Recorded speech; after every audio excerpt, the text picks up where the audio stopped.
We interrupt this broadcast to bring you urgent news. This just in. Breaking news, EJ. The Carolina Panthers watched the episode that we just put out like 2 days ago, predicting their season, previewing their season, and decided, oh shit, Brett thinks we're going to be the worst team in the league. We got to do something about this. And so they so graciously completely upended the apple cart.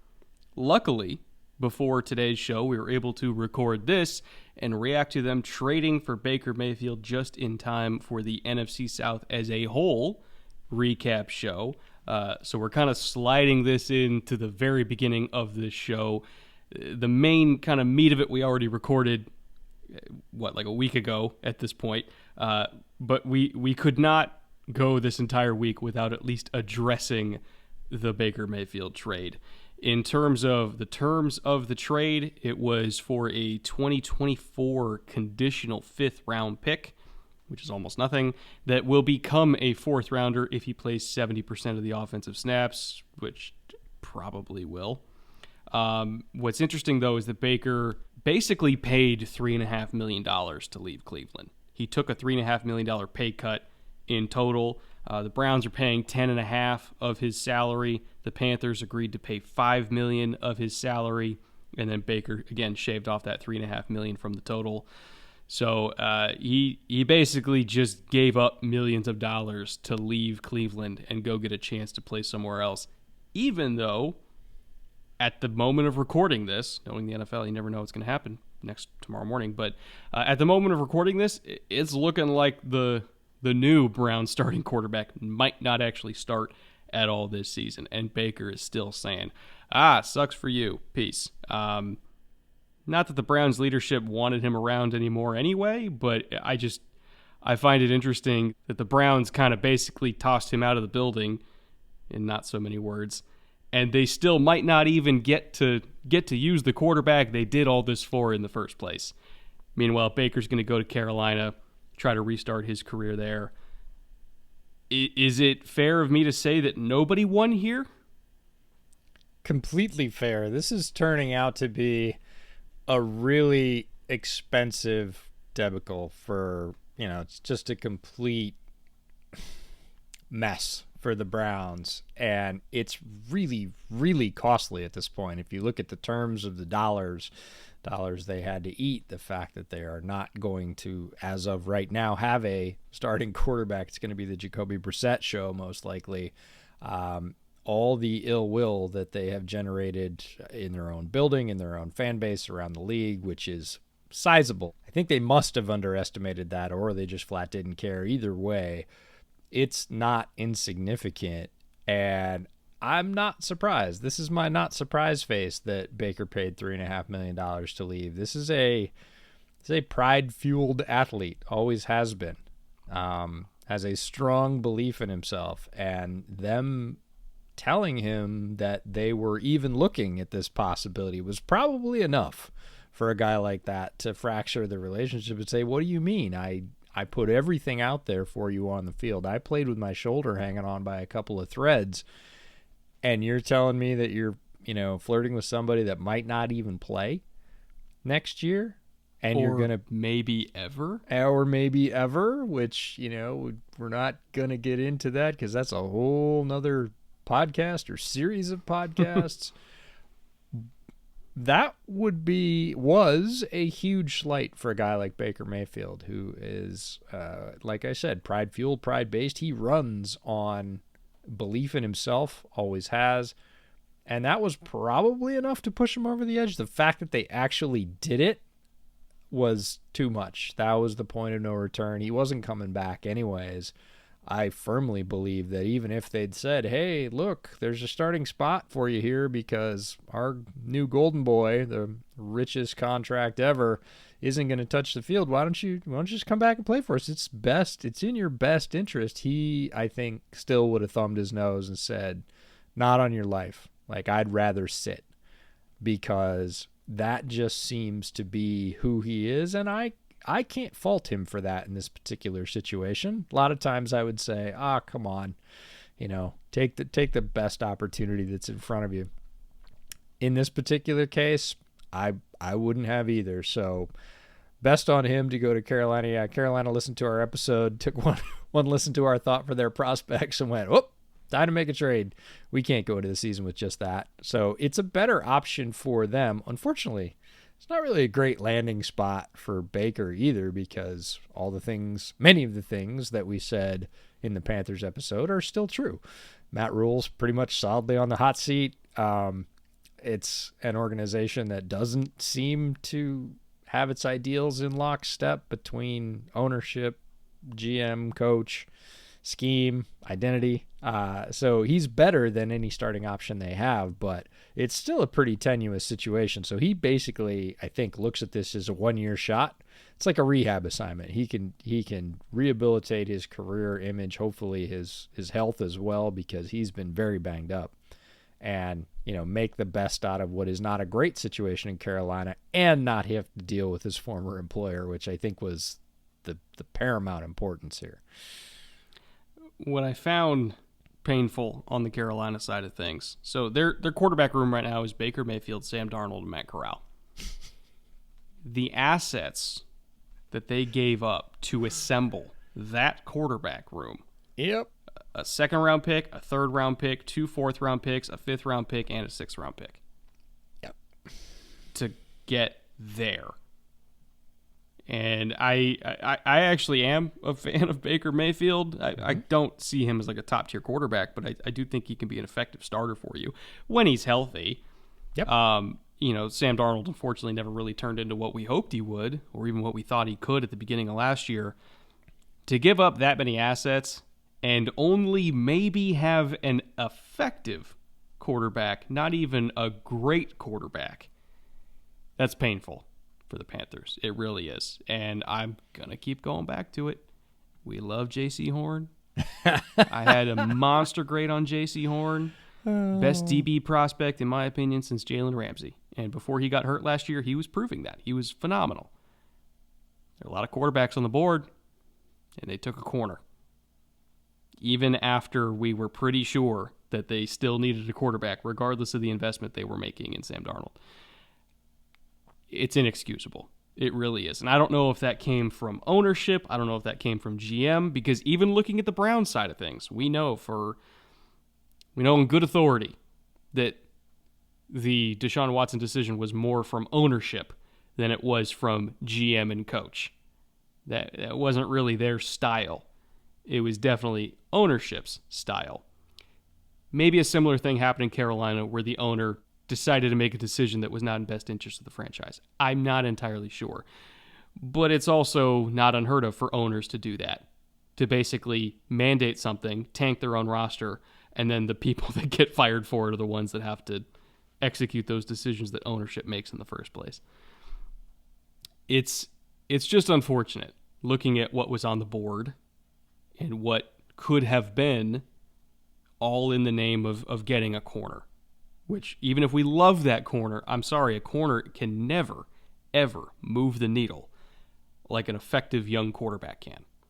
And I think if Mac Jones keeps doing what we think he's going to be doing, and if Justin Fields keeps doing what we hope he can do, he flashed a lot of talent last year, and even if Davis Mills ends up doing what he's doing, I think that we're going to look back at that pick and be like, that one stings. I think we already look back at it that way, and it's irregardless of hindsight, right? It doesn't matter how those guys work out or not. When you are a franchise in the NFL and you do not have a quarterback, and I think it was fairly clear that they did not have a quarterback, if they'd gotten lucky and Darnold had blossomed into the best possible version of himself, the 3-game starting version of himself, and was able to sustain that, they would have 2 good young quarterbacks who were not particularly expensive from a salary sense. From a draft pick sense, as you just outlined, it's horrendously expensive at this point. But they would have had 2, and that's a great problem to have. If you don't have one, you have to do everything you can to get one. And it usually is not the first thing you do, even if you trade up and get a guy. odds are won't be the one. Even if you trade for an existing quarterback, a lot of times they don't work out for whatever reason. Doesn't mean you stop. You cannot stop, because if you don't have one, you have no hope in this league. So when you talk about malpractice for the franchise, the Panthers sitting there with a high single-digit pick with quarterbacks on the board and taking a corner when they did not have a quarterback that they knew was their cornerstone to build on is a mistake. It doesn't matter if Mac Jones played well or poorly. It doesn't matter if Justin Fields never turns out, right? You have to roll the dice until you get one, and they didn't, and they will always have that held over their heads no matter how good J.C. Horn is. I think he's going to be good, no matter how good the other quarterbacks are. If they bomb out, there's no Carolina fans who go, see, if we'd picked him, it would have been terrible. I'm like, yeah, and you still don't have a quarterback, so where are we at with that one? I think overall, though, I like what Baker Mayfield can be when he's healthy and when he has competent coaching, which I know are two big ifs. We've seen healthy Baker with bad coaching, and we've seen healthy Baker with good coaching. Healthy Baker with good coaching is the only time where I was like, yes, this can work. But that was also literally only 1 year of his career. So we have to hope that we can get back to that little 2020 window of time where there was a mix of good supporting cast, good coaching, and healthy shoulder. If all of those three things happen in Carolina, yeah, this can work. It could absolutely work.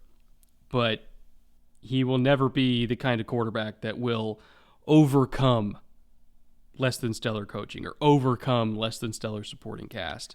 And I think that's just what he is. And again, you can win with guys like that. But I still am just not 100% sold that the supporting cast or the coaches around him are of the quality that the Browns had in 2020. That's the elephant in the room, and we need to talk about it because Baker can be healthy, and when he's healthy, he needs to be healthy. Let's put that out there. He can be healthy, and when he's healthy, he can be a good mid-tier starter. He can win you games in the NFL. In order to do that, because of what you just said, he has to have coaches who are willing to put him in the best position to succeed scheme-wise. The scheme that Carolina has run for the last 2 seasons offensively to this point is not that. Mm-hmm.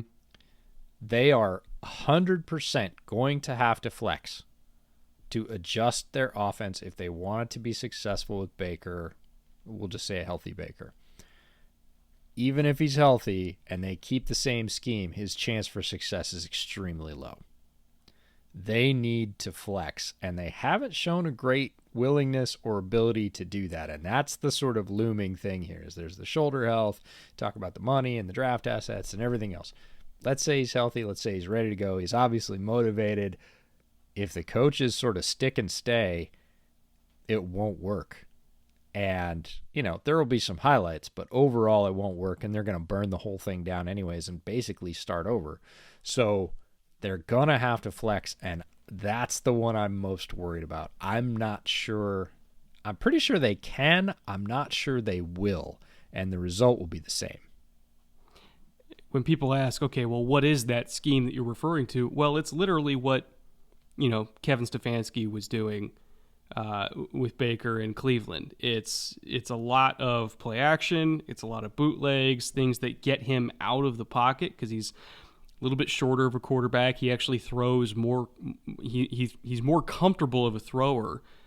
It sounds weird to say this when he's on the move and running. In particular, to his right, he's really, really good to his right. He got better at throwing to his left before he got hurt. But I think that if you emphasize wide zone run game, bootlegs, all that kind of stuff, that's really where things click with him. Because if you're going to take shots with him, it's got to be off play action. In terms of all the other stuff, again, run the ball, RPOs, quick game, all that kind of shit. And then once safeties start to come down and they don't feel as comfortable, fitting the run unless they're maxed out with a down safety, that's when, again, you start hitting them with those deep shots on play action. It's the oldest Shanahan, and I'm talking Mike Shanahan style progression of play calling. Let's be specific about our Shanahans at this point. Because the Shanahan No, you're right. tree, in addition to the John Gruden tree, because they're all kind of one and the same at the very top back there, they've been doing that shit for decades and decades and decades. And they've been doing it because it works. And, people consider that like the most quarterback-friendly system in the league because the quarterback doesn't have to do everything. Yep. And so I really want to see Carolina lean into that. Luckily, they made some personnel acquisitions. You look at the tackle they took at the very top, Ike Ekwonu. Guess who just so happens to be one of the best blocking offensive tackles in a wide zone system that I've seen in the last few years. There you go. So they are set up to do it. They do have some pieces to do it. They just have to commit to it. I agree that the talent is there. It's not a talent issue. There's enough talent there to win with that scheme, but they cannot be stubborn about scheme and say, Baker, you're going to have to become something you're not. Because at this point in his career, he's not going to do that. He is not going to morph into a very different guy than he's been in the past. He is a known at this point. And they're going to have to come to him, not the other way around. And I'm not sure that'll occur. If it doesn't, I don't have high hopes for this. And people ask me on Twitter, does this move the needle for the Panthers? I think it does in terms of a game or two, sort of automatically just over what they had, because Matt Corral we really like, but he's a rookie and rookies struggle. Baker's an experienced player at this point. If he comes in healthy, yeah, I think they could probably win a game or two just on experience. But if they don't make that sort of functional shift to set him up scheme-wise to win, it doesn't really move the needle in the big scheme of things, and they will probably end up burning it down at the end of the year anyways. Matt Rule will be gone, and they will be looking for a quarterback because Baker is good enough to win if everything's right. He is not good enough, as you said, in any scheme to sort of elevate everybody around him and carry them, be the truck, not the trailer, if we're using DJ's analogy. So, I want to see that happen because there's a lot of players we like on Carolina. We talked about all those in this episode, in Monday's episode. They're not going to succeed either if that shift doesn't get made. Well, what a way to start the NFC South episode. Now we're going to cut back to everything else that we recorded a long time ago, making predictions for this division. Not a whole lot changed, so we didn't redo the episode because, quite frankly, I'm not entirely sure that Mayfield's acquisition moves the needle so much that it's going to change who we're picking for division winner and division MVP and rookie of the year and all that kind of stuff. All that stuff stays the same, so we decided to just roll with what we recorded before. And with that, let's get to it.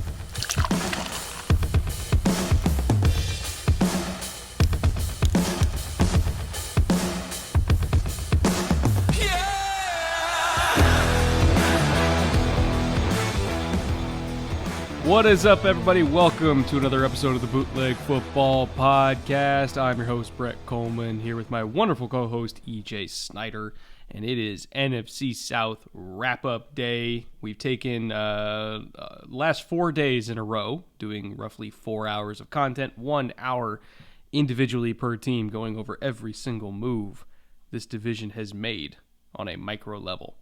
Today, taking a step back, looking at it from a macro sense.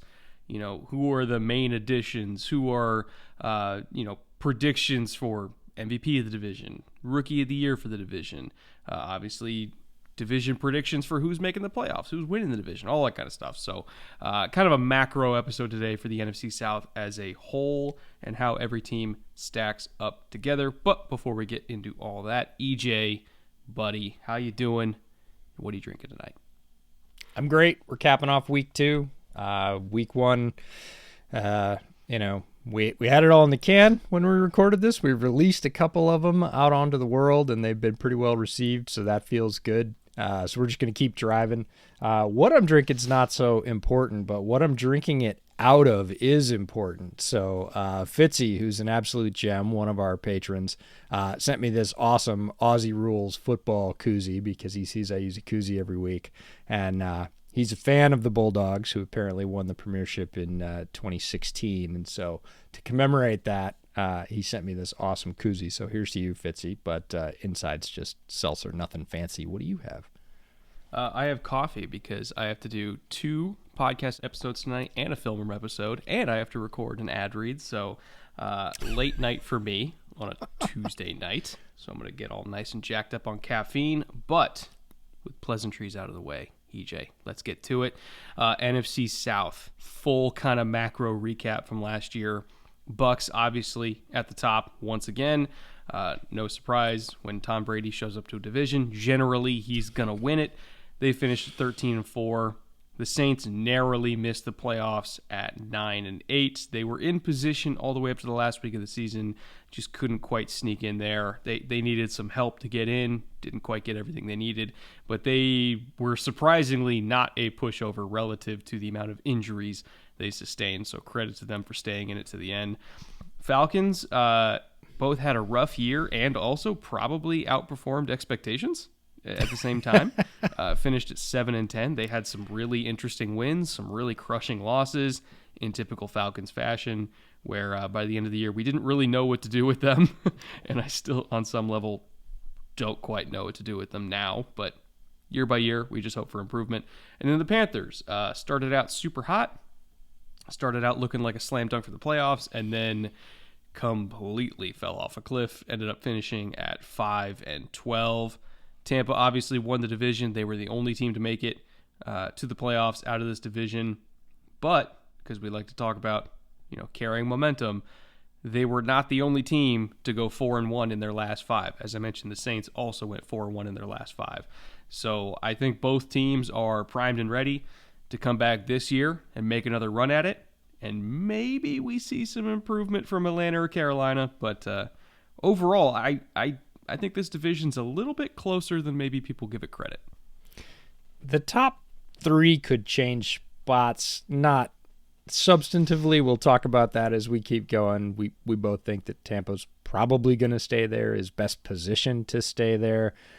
There's going to be some shifting with Atlanta. They brought in a lot of talent. We talked about that in the episode with Atlanta. In terms of relative to their divisional brethren, they might steal some. They're going to be a tougher out.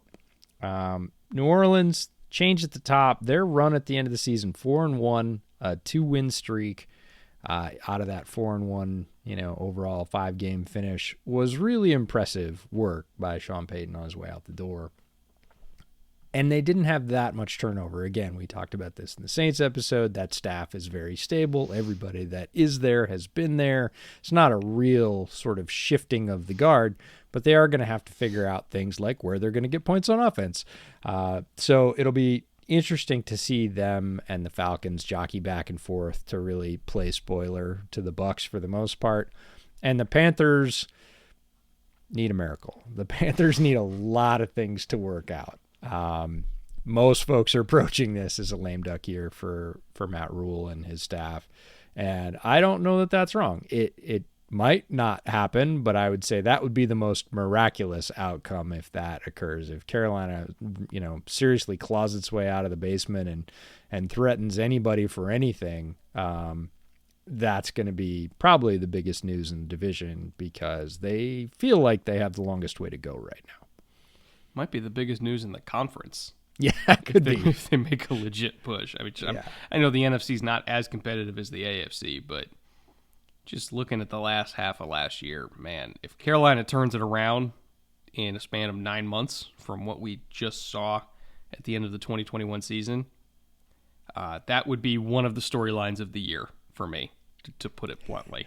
The only thing that has my hopes up for that, and it doesn't have them very high, is that Matt Rule has third-year magic. Weirdly, yes. Because we saw a similar kind of thing at Baylor, although the second year of Baylor, looked better. Was more hopeful than the second year in Carolina, but third year in Baylor, I think they went like 10-3. Yeah, I think they made the postseason. Yeah, for sure, and we're strong from there. So he's got a history of doing that, but yeah, there were more signs of life in previous stops during year 2 than what we saw last year. We saw a first month that looked pretty good. I took the bait, right? I bit the hook. I was like, see, Sam Darnold can. Whoa, oh no. Oh, make it stop. So yeah, that was not a hopeful end. If you're looking for momentum, Carolina did not carry any 0-5 in their last 5. Still looking for an answer at quarterback. Just a tough run. Looking at notable free agency or trade additions for each team. Again, if you kind of want like really, really in-depth analysis for all these moves, you can go watch the individual team episodes. We're doing an hour per team on average, so there's a lot of meat there. But high level, in case, maybe you only watched half the episodes, you're going to kind of get to it eventually, and you want the Cliff Notes version. In terms of most important players added per team. Carolina on offense, picking up Austin Corbett to man the interior. Big for them, big for that offense. Xavier Woods and Matt Ioannidis were 2 key additions on defense, especially Ioannidis, who did play for Matt Rule in college as well. He'll probably be, if I had to guess, the Morgan Fox replacement as like a 5/4i type guy in their base defense package. When they want to go, kind of like a 5-2 look, Matt Ioannidis will be in there. Atlanta, Marcus Mariota brought in to presumably be the starting quarterback for now. Bryan Edwards, if they're down big and need somebody to get 100 yards in the fourth quarter and only the fourth quarter, he's their guy. And Casey Hayward, veteran mercenary corner who just goes from team to team and for whatever reason is effective regardless of the situation he's in. Every year you can count on him. He's like the Brandon Cooks of corners. It's like just shows up, does his job, is effective no matter what. New Orleans, they added Jarvis Landry on offense to be their new slot receiver extraordinaire. Marcus May and Tyrann Mathieu are their new safety duo that they got for a bargain. If you want more expansion on that, again, go watch the Saints episode because the amount of money they spent after the amount of money they saved, pretty incredible work by Mickey Loomis there, once again. And then Tampa, rich get richer. This is kind of the theme of this section, which is Tampa was already the best team in the division, and they also probably had the best free agency period too, in terms of trading for Shaq Mason for only a 5th-round pick, which is insane. They got Russell Gage for quote-unquote only $10 million a year, I think it was, which in the current wide receiver market is very, very good. Akeem Hicks took, in my opinion, a discount to go there and be added to that defensive line rotation. He could still do it. He could still play at a very high level. And Logan Ryan also brought in, probably going to be a full-time safety for them, but in a pinch could also play nickel if he really needs to. Overall, very much a rich get richer situation with these additions, and I still think Tampa is in the pole position here. No reason to think they aren't. Out of those groups, which again is just the free agency additions, there's no contest in terms of who they brought in. Those are, you look at that list and it kind of builds as you go through it, right? It almost matches the divisional finish order. Worst to first as we started with the Panthers, and Austin, nothing against Austin Corbett, he's a good player, but like that's it. That's the notable player that Carolina brought in on offense and free agency. Xavier Woods played a ton of snaps, but is he a difference maker? No, he's a very solid player, good player. I think a good bargain for Carolina. Is he somebody that's going to turn the division in their favor? Like, no, they're counting on Jeremy Chin to do that at safety, but in terms of just free agency, you look at Shaq Mason, Russell Gage, Akeem Hicks, Logan Ryan, and how they got those players, right? Shaq Mason for a 5th, Akeem Hicks in the 5th wave of free agency. They just waited and waited. Nobody picked him up, and they were like, sure, we'll take him because we'll use him, right? Again, is he great for 900 snaps at this point in his career? Not if you want him to stay healthy. Can he absolutely wreck people for 500? Yep. Sure can. Yep. So really, really, really good reload, if you even want to call it that, for a team that, looked like they had another shot at the Super Bowl. Now, in terms of notable rookies, again, this is not the entire draft class for each team, but these are just kind of the picks we liked the most on offense and defense for them. I think all of them in their own way had a strong draft, but I would say that if I had to pick one, it would be Atlanta. Going through one by one, Carolina, top picks on offense and defense. Obviously, Ike Mekwonu as a top 10 pick at tackle, or in a pinch could play guard, but it sounds like he's going to be a tackle for them. Knocked it out of the park there. Matt Corral, maybe possibly quarterback of the future. We'll see. I'm not going to rule anything out, but hey, it's a third-round pick, so if it doesn't work out, who gives a shit? Brandon Smith, again, very high upside. You could label him in the boom or bust category, but he's so damn athletic. One of the most athletic linebacker prospects ever, where if he booms, it's all pro caliber boom. Atlanta, which was my favorite draft class, Drake London absolutely knocked it out of the park. And then Desmond Ritter, which they got on day 2, again, potentially quarterback of the future. I personally had a better grade on Desmond Ritter coming out of Cincinnati than I did on Matt Corral, so I don't want to say I have like more faith in Desmond Ritter to be the guy of the future, but I do think potentially he might be in a better situation than, say, Matt Corral is to eventually be a guy. Arnold Ebiketie, you and I both were obsessed with him. They got him on day 2, which I thought he should have been a day 1 pick. Could very easily see him being a defensive rookie of the year candidate immediately for the entire league.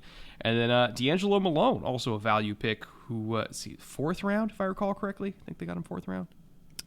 Yeah. Might have been 3rd. No, I believe it was 4th. I will look it up. While you do that, New Orleans, Chris Olave, EJ's favorite human being on planet Earth. They got him in the 1st round, as well as Trevor Penning, who we are trusting that Duke Manyweather fixed his issue with speed rushes, because Duke Manyweather is one of the best offensive line coaches also on planet Earth. If anybody could fix him, it's him. Alante Taylor, very, very gifted DB prospect, who's probably going to play corner for them, not safety. Sounds like he's going to be corner. Big, physical as all hell, has the attitude to match, plays with that dog in him. We love to see it. And then Tampa, also, again, very strong draft for them. The Luka Decky for offensive line depth. Rashad White, one of my favorite running backs in this entire class. They picked him up. Kate Otten, who was, I think, my TE3 at worst in my tight end rankings. I love him to be their new Y tight end, especially now that Gronk is retired. Logan Hall, again, another guy who's going to be added to the interior defensive line rotation and learn under Akeem Hicks. Great mentor for him. And Zion McCollum, who's just an absolute fucking freak of nature. And if they can do anything with him, it's worth it, because he is exceptionally talented as a DB. Yeah, D'Angelo Malone was a 3rd, later 3rd, 82 in a pick they got from the Colts. It's on the fringe, yeah. He's getting there, but lasted longer than a lot of people thought he might early in the process. Going back to Carolina, Cam Ekwonu, I think it was a great pick. It was what they needed. You know, he can settle in and be a high-level starter for them at a position of need. Matt Corral is a roll of the dice. Desmond Ritter, I think, is more mature as a quarterback on the field, but I think his variance is less. Mm-hmm. So Corral's highs are higher, lows are a little bit lower, and he tends to swing more between those. I tended to like his highs and think you need a quarterback that can push it and will push it. There were quarterbacks in this class that even though they can, they don't. And that's harder to teach, quite frankly. If somebody will not let it off the chain when you have a guy in one-on-one coverage with leverage, that's a problem in this league. College open is not NFL open, and Corral will let it go. When he sees that guy, he has enough confidence to let it off the chain and see if he can make a play. And he's going to need that. Doesn't mean he's always going to do it, and there's more boom or bust. But if he hits, again, like you said, 3rd round pick, it's not the end of the world. And if things go the way many people think they will in Carolina this year, they're going to be resetting the decks anyway, as they're probably going to end up with a high pick and choose a quarterback with a new coaching staff. So, you know, Matt Corral could carve himself out a nice role as a backup in that case anyways. It's kind of a no-lose pick. Drake London, yeah, Atlanta's got a huge receiving core now. They've got Kyle Pitts. They've got Drake London. They have a lot of tall guys they could just throw it up to. Cordero Patterson out in the pattern. That guy's 6'4". It's going to be tough matchup-wise, especially down in the red zone when you can line up 3 guys that are 6'4", 6'5", all very athletic, and say, yeah, okay, pick 2. You can't cover all 3 of them. So I love that pick from that. And he's got enough athleticism. You can see the basketball player in him.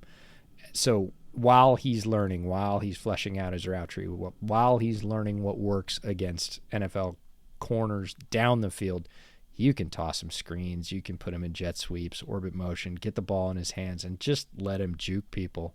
And he'll do it. He'll pick up yards that way. Abikady, we'll talk about him a little bit later. I have high hopes for him. D'Angelo Malone, again, I think underrated, and as a situational rusher, which he probably will be in Atlanta, it's a really good starting place for him to bring his one or two tricks in and try and add a third trick and work himself into a more well-rounded player. Olave, favorite human on the planet? I don't know. I think one of my favorite receivers in this draft very easily, and a guy I think will contribute as a rookie again because he has positional flexibility, meaning as a wide receiver, he has played X, he has played Y, he's played slot. He's everywhere. They used him inside. They used him outside. He was sort of plastic man for OSU when Jackson Smith and Jigba started just crushing everybody this year. He, at least on the field, he looked egoless about it. He was like, great, I'm going to be the third option on that play behind Garrett Wilson and Jackson Smith and Jigba. Cool. I'll run short slants all day and see if I can break them. There wasn't any, no, I'm an outside receiver. I'm going to pound the table and say, you need to throw me the ball down the field. So wherever the Saints choose to use him in his rookie year, he's going to be effective. I think they'll start him outside, but if they need to kick him inside on a given play, he can stay on the field, which is tremendous. Trevor Penning, tremendously athletic, and we talked about it in the Saints episode. Their offensive line staff has a very good history with athletic, somewhat raw offensive line prospects, especially tackles. So I would say one of the best possible landing spots for Mr. Penning. Alante Taylor gets to sit behind Paulson Adebo. Enough said. Like very similar body styles, a little less fluidity in Alante Taylor's game than Paulson Adebo, but he can say, look, I can figure out the 3 things out of the 5 things in that guy's game who was very successful as a rookie that I can do, mimic that, and I will be a very valuable piece in the secondary. Tampa Bay, Rachaad White, I really love that pick. Don't think he'll start. They re-signed Leonard Fournette for decent money. He's very familiar. Tom likes his familiarity with running backs especially, but I think Rachaad White will earn some playing time because he's very good in the passing game, exceptionally smooth in the running game, and gives them something they've been looking for. They keep sort of importing running backs looking for that it's not Leonard Fournette piece, and I think Rachaad White does that beautifully. Cade Otton, we both like. He was my TE5, but right at the top of Tier 2 behind the 4 in Tier 1. Great opportunity now that Gronk's out of the building for him to really show his skills and show that he was more than what they used him at while he was at Washington, that he has more capability, and the passing game really didn't exploit all of his strengths, but you could see them on certain reps. So I'm excited to see that in Tampa Bay. Logan Hall ascended near the end of the season. His game against Cincinnati is the one you want to watch if you want to get excited about Logan Hall as a sort of penetrating 3-tech. And Zion McCollum fits Tampa Bay's niche for corners and defensive backs. They want him big, they want him strong, they want him physical, and it just so happens that Zion McCollum is also dead fast. Yeah. Not all of Tampa's defensive backs are as fast as him, but they like him big and strong and in your face, and he fits that mold gorgeously. So again, it sort of feels like there's a bunch of good drafts here, but Tampa's is, if not tied for the top, like right there, and you add that to what they already had in their base roster, their free agency haul, and then the draft class on top of it, and you're like, they're not going anywhere. Storylines and questions. We kind of have like a one sentence, either question or elevator pitch or narrative, whatever you want to call it. Basically, the one main through line for each team in this division for this season. The one thing you need to watch. So I'll start off. We'll kind of do one after another. We'll start from the top of the division down. Tampa Bay, despite really kind of being up against it in terms of cap space the last couple of years, they have managed to be just like the Saints in that money is a figment of the imagination. They have managed to keep the core mostly together. They have extended who they need to extend. They've been great at maneuvering. They've been great at adding other cheap veteran talent that want to come to Tampa Bay and try to get a ring. Obviously the Akeem Hickses of the world, Russell Gage, I think probably could have got more money on the open market. I mean, if Christian Kirk got 18 something, Russell Gage could have got more than what he got. They were able to pull off a trade for Shaq Mason.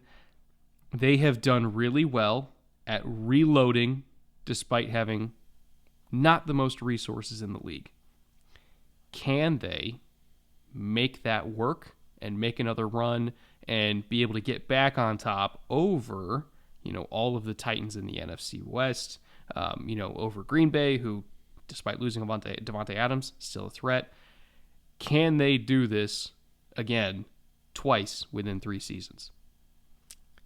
Feels like all or nothing in Tampa Bay. I think anything short of a really strong push for the Super Bowl, not the playoffs, just making the playoffs is not near enough with Brady as your quarterback in this roster. And again, what is largely a returning coaching staff. Yes, the head coach turned over, but the new head coach is from inside the organization. It really feels like Super Bowl or bust.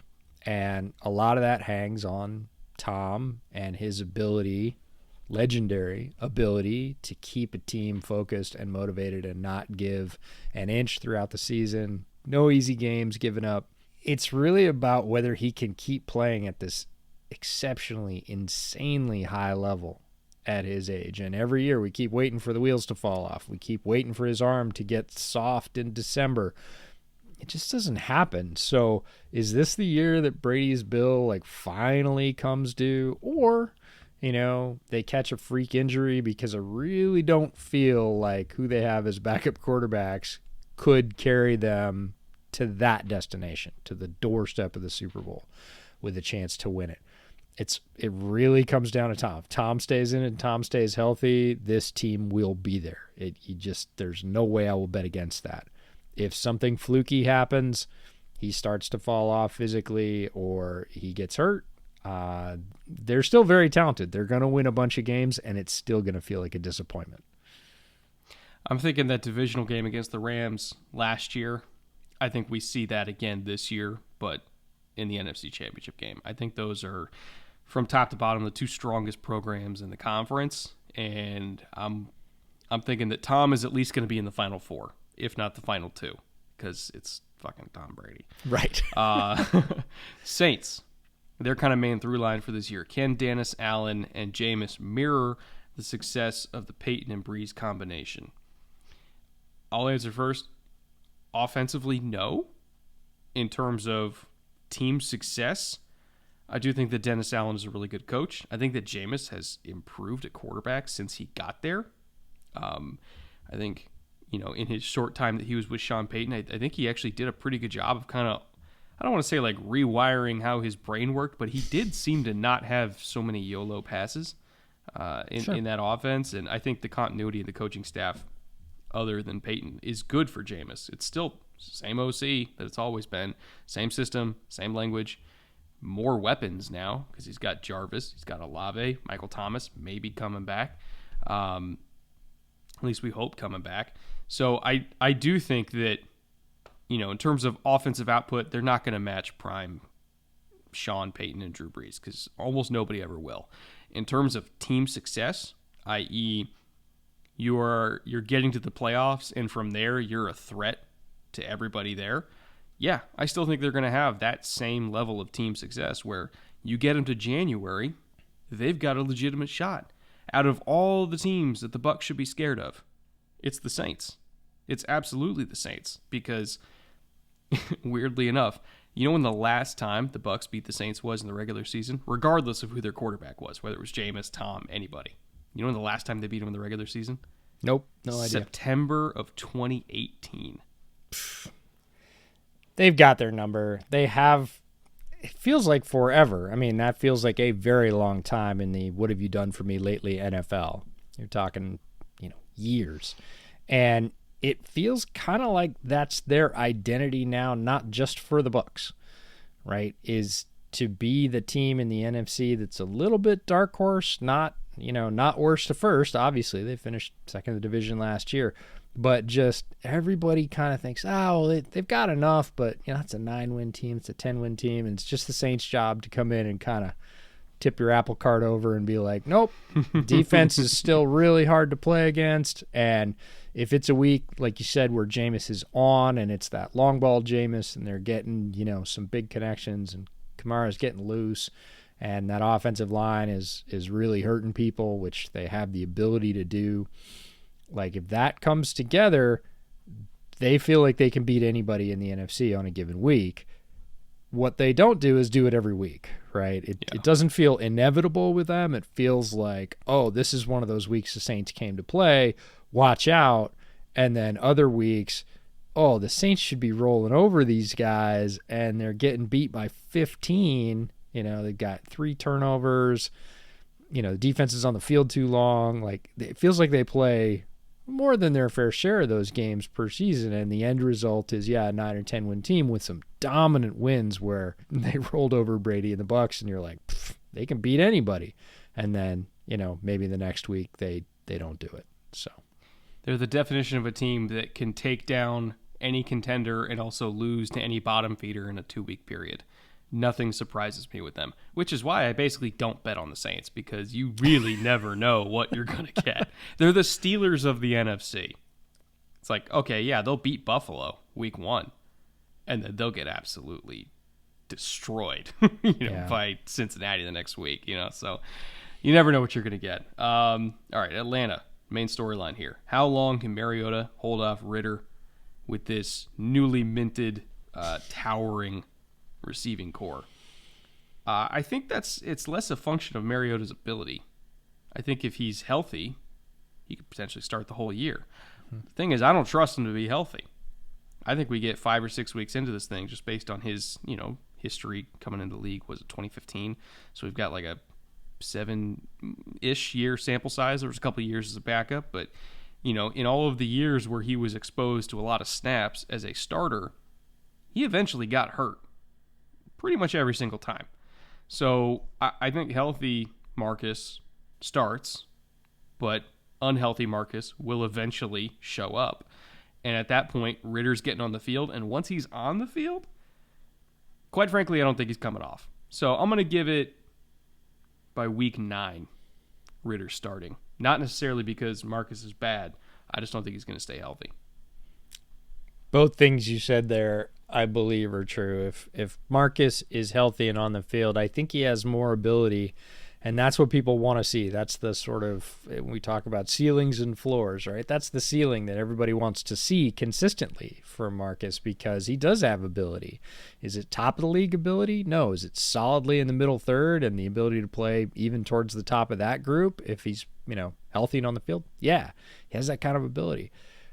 It's not consistent. And I don't even want to say my worry, my sort of realistic self says, and when a rookie comes onto the field in the NFL, they will struggle. It doesn't matter which rookie they are. They can show flashes, whatever, but are they going to carry a team and be that consistent force that leads them to wins? No, they're going to be learning, right? They're going to be picking up the speed of the NFL. So expecting Desmond Ritter, no matter how mature, to come on and after maybe half a season on the bench and be a consistent force that leads Atlanta to wins is not realistic. That would be a historical outlier. Even Justin Herbert, who had a fantastic rookie season, still lost more than he won.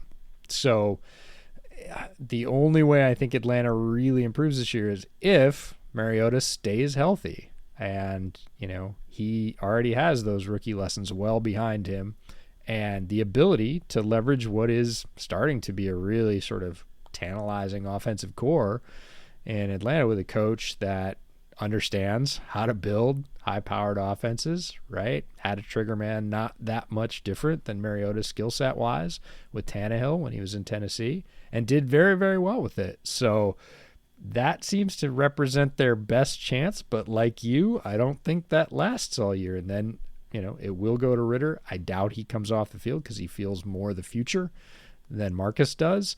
And that means they'll go through rookie growing pains from then on, which means they'll probably I don't want to say struggle, work their way to a middle finish in the division. And that may not be the most exciting thing for Hawks fans or Falcons fans to hear, but, that seems like the most likely scenario to both of us. Now, final team here, Panthers. Is this anything other than a lame duck year for Matt Rule? Will there be that third year magic that we alluded to earlier? Again, looking back to his time at Baylor, 3 years in, that's when everything, his first recruiting classes, were finally quote unquote upperclassmen. They were juniors at that point. So the talent had developed, the plan came together, 10-3, Sugar Bowl appearance. This is, the third year for his first draft class now. He's actually drafted / signed several of his former players in college, whether he was at Temple or Baylor. Guys that have seen him do pretty epic turnarounds before, so, they can talk to the locker room, basically say, you got to believe in this guy. Who knows if they'll believe it, but we'll see. Is this year 3 magic that we have never seen before? In that going from the last 15 games of Carolina last year to this year, is this legitimately going to be a worst to competent? I won't even say first. Worst to competent. I don't think so. And I'm going to go right back to what I said about rookie quarterbacks when I was talking about the Falcons. I don't think the veteran quarterbacks on this roster offer them better than a middling finish, right? And that's based on what we've seen them do on the field. That's not shots at them. That's when they've had extended stretches to play in the NFL, they've been mediocre at best, sometimes a lot worse than that. So Corral's the only unknown, but he's also a rookie, and he's also high variance, which means middling finish at best, right? Which honestly would be the worst case scenario. Matt Corral starts, week 3 or 4, gets thrown in the fire because the other options just aren't clicking, and Rule and his staff start to panic, and they're looking for a spark.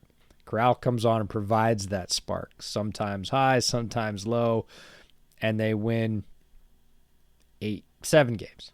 Let's say they win 7 games. Then what do you do? If you're David Tepper, what do you do?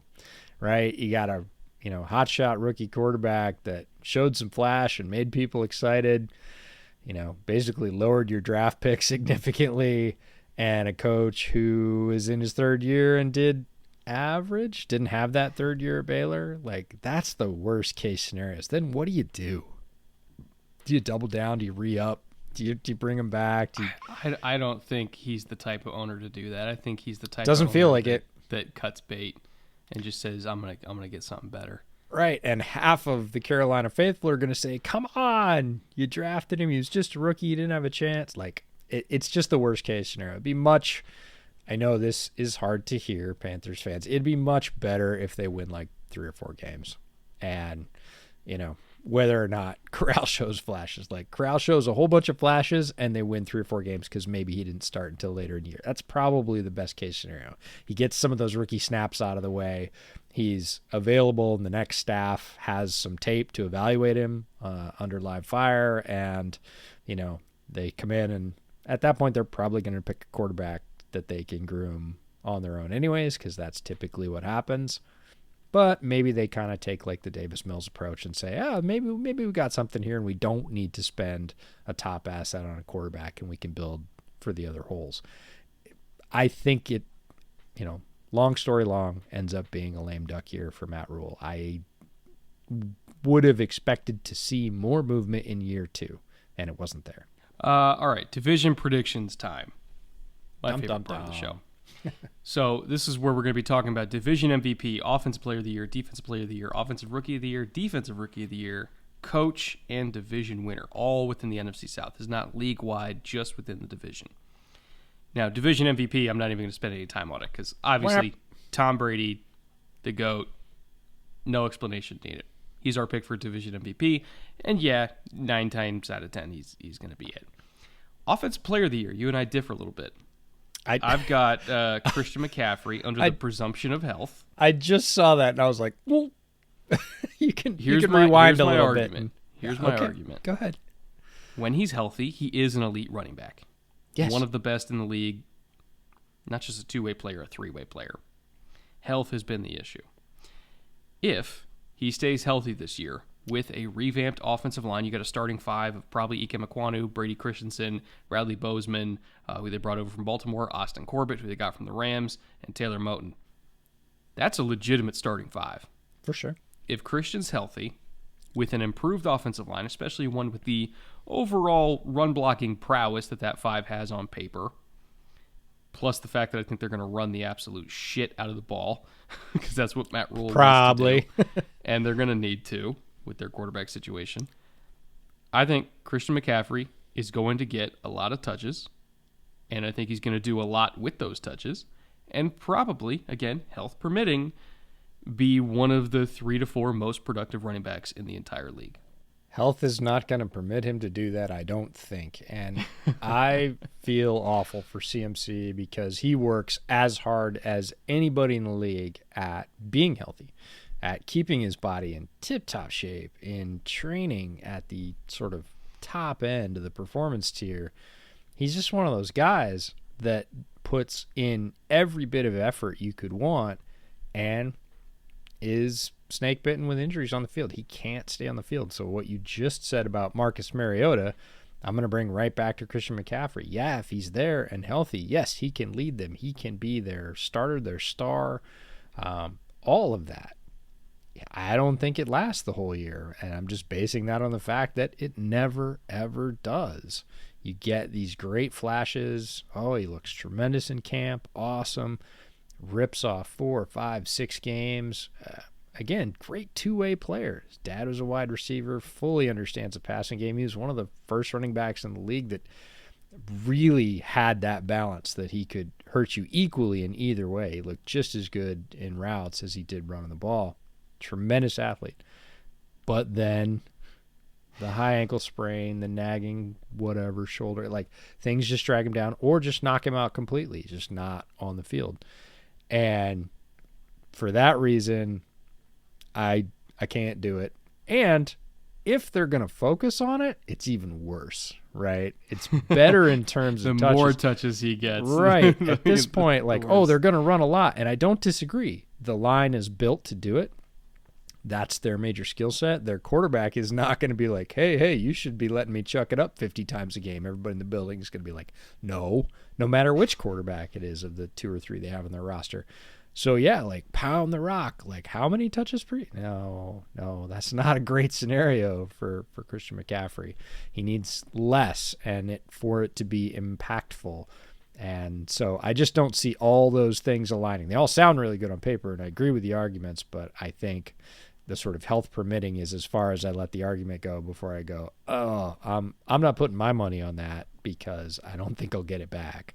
So, well, you are putting your money on Kyle Pitts, though, so sell me on that instead.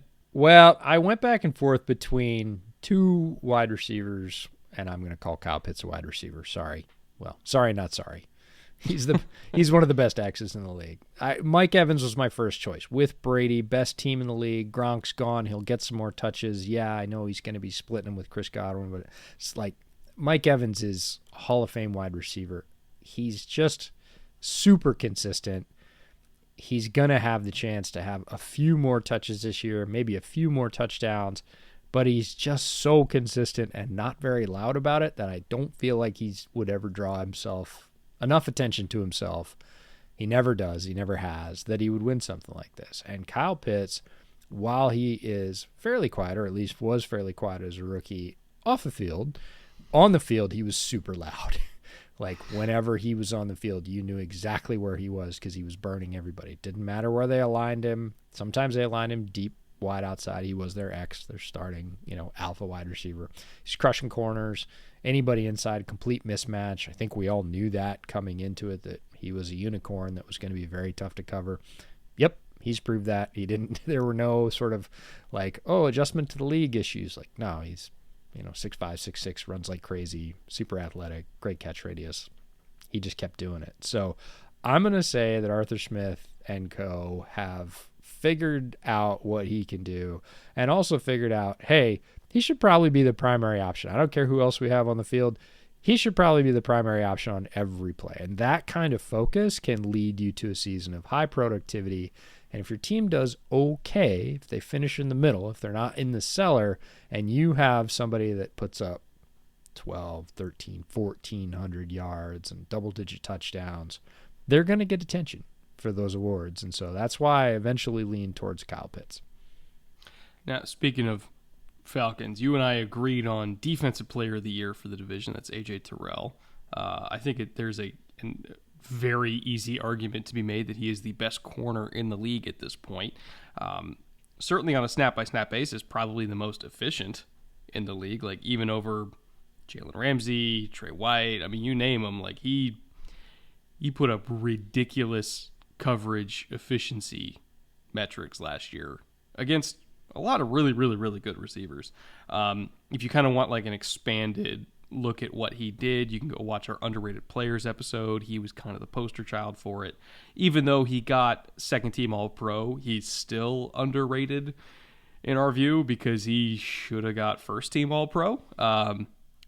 He didn't because a lot of people prioritized interceptions over efficiency, but hey, that's an argument that I'm not going to start today for all the Cowboys fans listening right now. But A.J. Tyrell is just, he's terrific, and if I needed one corner in the entire league to be my number one, right now it's him. Best argument for him being the Defensive Player of the Year in this division is if he did the exact same thing he did last year. No improvements, right? Played at exactly the same level. He should still win it going away no matter what anybody else does because it's not going to be better than that. Like, that's how well he played last year. And the buzz, the talk is starting to build. That second-team All-Pro is reflective of that. People going, man, this guy's lights out all the time. He doesn't have bad games. He never lets anybody off the hook. It's not like, well, come on, it's Mike Evans. Doesn't matter, right? Plays him twice a year, plays him tough. Nobody has great days against him. And most people have legitimately crappy days against him, like 3-catch days for like 30 yards, no touchdowns. Like that's a decent day against A.J. Tyrell. A lot of people get shut out. So if he just does exactly what he did last year, he should win it walking away. Offensive Rookie of the Year. You and I each have a different pick for this one. I'm going back to that Falcons well with Drake London for every reason I've mentioned for the last 6 months. Massive frame, way better feet than given credit for, especially for somebody that big. You can really see the basketball background, especially with the catch and run stuff. Like, he's really, really nifty for his size. Great ball skills, great kid. Flexibility in terms of playing inside or outside. And I think he's going to be 1B to Kyle Pitts 1A there. And Kyle's orbit, I think, is going to be so great that Drake London's going to get a lot of one-on-ones. And as long as Mariota can throw a nice fade with leverage to Drake London, he's going to catch it. So that's my pick for Offensive Rookie of the Year. Who you got? Yeah, I like Drake London a lot. I think, as opposed to the guy I picked, it's that his adjustment to the league is going to be greater. Because USC, while it was the Drake London show, it was 3 to 4 routes and a lot of stuff behind the line. And some of that translates to the NFL, but some of it's going to be different. And he is going to have to diversify that. And there's a rookie learning curve. I don't care which rookie you are. The guy I picked is Chris Olave for the Saints because he is so polished. He does run the entire tree. He has played all the way across the field at wide receiver and well. And, oh yeah, by the way, he's also a ridiculous athlete. He's nowhere near as big as London, but he is as faster. He is quicker. He is sharper out of his cuts. He is more polished and machined, and his transition, although he will have one, will be smaller and shorter. And as long as he can establish a rapport with Jameis, I think his production will be higher sooner. And there is kind of a momentum to these awards, right? If you have a really good month or first 2 months, it's easier for you to hang on than if you have you're not starting for the first 5 or 6 games and then you really warm up at the end of the season, you turn it on. Feels like you're chasing the whole time. So I think Olave is going to have a pretty solid, at least polished, if not hot start. if he's the hot hand in a couple of games. And again, if people miss tackles, forget it. He's a 4-3 guy.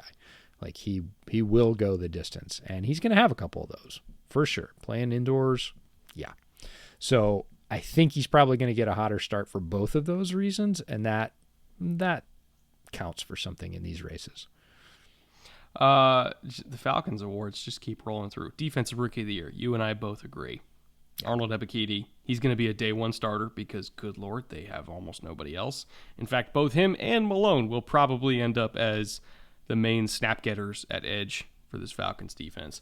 But Ebiketie is by far the better prospect. He's got length, he's got power, he's got fluidity, he's got burst, he's got everything. And even though he is shorter, that's actually a good thing when it comes to pass rushers because he has the length of somebody who's 6'5", but he's shorter, so he has better natural leverage. So he is, in terms of physical profiles, the number one nightmare for any offensive tackle. Short guys, long arms with burst and bend, they're going to beat you, and they're going to beat you a lot. It is a tall order to say double-digit sack guy, but I think he will be that throughout his career, at least for most seasons he's in the league. I think he's going to be one of the top 3 pass rushers from this entire class, and I think he's going to be as strong a Defensive Rookie of the Year candidate for the entire league, not just the division, as anybody else you're going to find in this class. Yeah, the only thing that worries me is not something about him. It's something about his landing spot, something about his team that you mentioned, is that he is by far the best edge rusher that Atlanta has. I would love it if he'd landed in a pairing with somebody else, right? Some other rusher that defenses had to concentrate on, like legit had to concentrate on, or better yet, double. That would be ideal. Atlanta doesn't really have that on the outside, but Ebiketie has everything you want. Now, everything you want starts with an athletic profile. You have to check the boxes at that position, especially. If you don't, there are minimums, right? Folks that don't exceed those minimums aren't great pass rushers. He blows all those away. He's also got production. He's got numbers. Now, for Coach of the Year, we also disagree slightly, but I can absolutely see the argument for either one. We're going right back to the whole Saints versus Bucks rivalry, which I think accurately pits the top 2 teams in this division against each other. It's either going to be the Saints or it's going to be the Bucks. Most likely going to be the Bucks, but the Saints are a thorn in their side. I chose Dennis Allen because the main reason why the Bucks have struggled against the Saints for 5 years now is because of Dennis Allen. Yeah. His defense has absolutely eviscerated them. Whether it was Brady, whether it was Jameis, all of these Hall of Famers on the field for Tampa, didn't matter. Dennis Allen's defense just murders them. The only time they lost was in the playoffs, which playoff Tom, yeah, fine. I'll give you that. But in terms of the other 8 games that they've played against Dennis Allen's defense in the last 4 years, they can't beat him. So I think the fact that there is so much carryover with Dennis Allen's staff compared to Sean Payton's staff, they really didn't change anything. And he's still the guy at the helm of the defense that gives the Bucks so much trouble. I've got him for Coach of the Year just because as long as he's there, I think they're not going to have great luck against them. Yeah, I struggled with this one. Dennis Allen, I think, might be one of those guys, and we'll see. This is his second bite at the apple as head coach, that some folks are better coordinators. They are just lights out at coordinator. They get the head job, and the expansion of duties is pretty mind-blowing. The extra stuff you have to do and deal with and know about as a head coach, it doesn't let you focus on your job anymore. It's the definition, it's the anti-focus, right? It's everything to distract you. Dennis Allen didn't do great with that last time. He's a far better coordinator at this point than he is head coach. We'll see if he learned from that. Many folks have. Look at Bill Belichick, right? In his first head coaching job, not great. Second head coaching job, did a lot better. Pete Carroll. A little bit. Pete Carroll, first head coaching job in the NFL, not great. Goes back to college, gets another swing with Seattle, much better the second time around. Learned his lessons. So maybe Dennis Allen's in that category. But I'm sort of in the wait and see. I'm Missouri here. I'm the show me state. Can he put together just absolutely lockdown defensive performances. Yeah. He's demonstrated that for years, right? That's not a fluke. He's not some hot young defensive coordinator at this point. It's proven track record against folks that have tape on him, knows what he's bringing, and he's still able to frustrate them. So I'm not worried about that part. It's the whole circus tent's yours now. You're in charge of the whole thing edge to edge. Can you keep that focus on defense and do all the other things as a head guy? We'll see. So I'm going to go with Todd Bowles. It's more the chalk answer. Again, much like the Saints, ascended from the staff from within, has been there, understands. It's not really a new staff. The offensive staff is retained as well. But again, he gets to go back on top, right? He had this chance before, and he gets to sort of be the handpicked head guy. And he's got the best roster in the division. We've talked about that. He's got the best quarterback in the division. That's a great help in the modern NFL. And if he holds things together, it's always a challenge to do that in the NFL, especially as a head coach, is keep everything clicking through all the ups and downs of a season. I think he's got the best chance to do that. And if he does, I think he'll get the nod. So I'm going with Todd Bowles. Division winner. This will be quick. Tampa Bay. Tampa Bay. As long as Tom stays upright, it's Tampa Bay. It's Tampa Bay. We talked about them being somebody who we expect to be in the Final Four. We expect for them to win this division as well. Best quarterback, best roster, you think best coach, strong draft, strong free agency period. I mean, there is no reason for us to pick any other team but Tampa Bay. Now, doesn't mean that the Saints won't ruin the party in the playoffs, but in terms of who has the pole position going into the playoffs, I think Tampa's hosting that playoff game. They're not playing that one on the road. So, I don't want to say fairly easy division to predict because, again, the Saints are the ultimate wild card, but I think Tom Brady is very easy to feel comfortable with as the guy you bet on, and that's why you go to any sports book out there, the Bucs are one of the chalkiest of the chalk Super Bowl bets out there because it's fucking Tom Brady. Like, why would you bet on anybody else? Because you wanted to lose money. Tom's real good at taking your money if you want to bet on other people, especially if you tell him about it. He'll make sure you lose your money because that's just how he rolls. There could be some flip-flopping in the middle of the division we talked about. We could see the Saints and the Falcons jockeying for position based on what happens with the quarterbacking, with the coaching staffs, with how the new players in those locker rooms gel. We could see them going back and forth, and one or the other could end up in second place. Wouldn't surprise me a bit. I don't think Carolina's going to overtake either of them for third place, and it really is third place. I don't believe the Panthers have a legitimate shot at anything better than third place in this division, and it's probably not that close.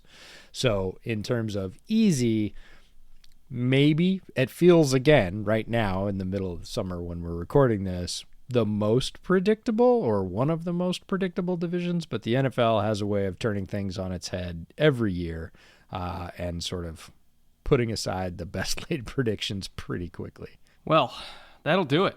2 divisions down, 6 to go. We are 25% of the way through these division/team previews. It's been a wild ride so far, and we are just getting started. I can't believe that this is actually working out. Our editor, Jay, is a fucking rock star, getting these episodes out every single day. 10 of them, 10 in 10 days at this point. I mean, he's insane. So Jay, if you're watching and listening to this, thank you for everything you do. Thank you to everybody who's watching and subscribing. Remember, we have some contests going for new subscribers right now for jerseys. So check the comment section down below for that, as well as check our Twitter because we're going to be giving away several jerseys for new subscribers. If you want in on that, of course, click like and subscribe while you're here. And with that, we'll be back next week with the AFC East, starting off with the New York Jets. That's coming out on Monday, same time, same place. And until then, later. Take care.